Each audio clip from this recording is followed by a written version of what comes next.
22ರಿಂದ ಕರೆದಿರುವ ವಿಧಾನಮಂಡಲದ ಉಭಯ ಸದನಗಳ ಅಧಿವೇಶನದಲ್ಲಿ ರಾಜ್ಯದ ಜ್ವಲಂತ ಸಮಸ್ಯೆಗಳಿಗೆ ಪರಿಹಾರ ಕಂಡುಕೊಳ್ಳುವ ಅಗತ್ಯವಿದೆ. ಈ ನಿಟ್ಟಿನಲ್ಲಿ ಚರ್ಚೆ ಆಗಬೇಕು ಎಂದು ವಿಧಾನಸಭೆ ವಿರೋಧ ಪಕ್ಷದ ನಾಯಕ ಆರ್ ಅಶೋಕ ಬೆಂಗಳೂರಿನಲ್ಲಿಂದು ಹೇಳಿದ್ದಾರೆ. ರಾಜ್ಯದಲ್ಲಿ ಮಾದಕ ವಸ್ತು ಹಾವಳಿ ಹೆಚ್ಚಾಗಿದೆ. ಮಹಿಳೆಯರ ಮೇಲಿನ ದೌರ್ಜನ್ಯ ಪ್ರಕರಣಗಳು ಮಿತಿ ಮೀರಿವೆ. ಕಾನೂನು ಸುವ್ಯವಸ್ಥೆ ಕುಸಿದಿದೆ. ಆದರೆ ರಾಜ್ಯ ಸರ್ಕಾರ ಈ ಸಮಸ್ಯೆಗಳಿಗೆ ಪರಿಹಾರ ಕಂಡುಕೊಳ್ಳುವ ಬದಲು ಉದ್ಯೋಗ ಖಾತರಿ ಯೋಜನೆಯ ಬಗ್ಗೆ ಚರ್ಚೆ ನಡೆಸಲು ಅಧಿವೇಶನ ಕರೆದಿದೆ. ರಾಜ್ಯ ಸರ್ಕಾರಕ್ಕೆ ರಾಜ್ಯದ ಮೇಲೆ ಕಾಳಜಿ ಇದ್ದರೆ ಹಲವು ಜ್ವಲಂತ ಸಮಸ್ಯೆಗಳ ಬಗ್ಗೆ ಚರ್ಚಿಸಬೇಕಾಗಿದೆ ಎಂದು ತಿಳಿಸಿದರು. ಜಿರಾಮ್ಜಿ ಯೋಜನೆ ಹಳೆಯ ಉದ್ಯೋಗ ಖಾತರಿ ಯೋಜನೆಯಲ್ಲಿದ್ದ ಹಲವು ಸಮಸ್ಯೆಗಳಾದ ಹಣದ ದುರುಪಯೋಗ ಮತ್ತು ಕಾರ್ಮಿಕರ ಬದಲಿಗೆ ಯಂತ್ರಗಳ ಬಳಕೆಯನ್ನು ತಡೆಯಲು ಸಹಕಾರಿಯಾಗಲಿದೆ ಎಂದು ಹೇಳಿದರು.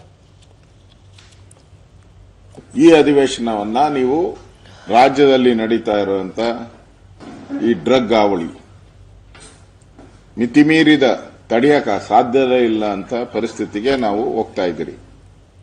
ಅದರ ಬಗ್ಗೆ ಚರ್ಚೆಗೆ ವಿಶೇಷ ಅಧಿವೇಶನ ಕರಿಬೇಕು.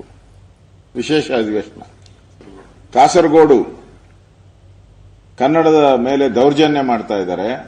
ಅದು ನಮ್ಮ ನೆಲ ಮತ್ತು ಭಾಷೆಯ ಪ್ರಶ್ನೆ. ಇವೆಲ್ಲದಕ್ಕಿಂತ ಬಹಳ ಪ್ರಮುಖ. ಅದು ನೆಲ ಮತ್ತು ಭಾಷೆಯ ಪ್ರಶ್ನೆ.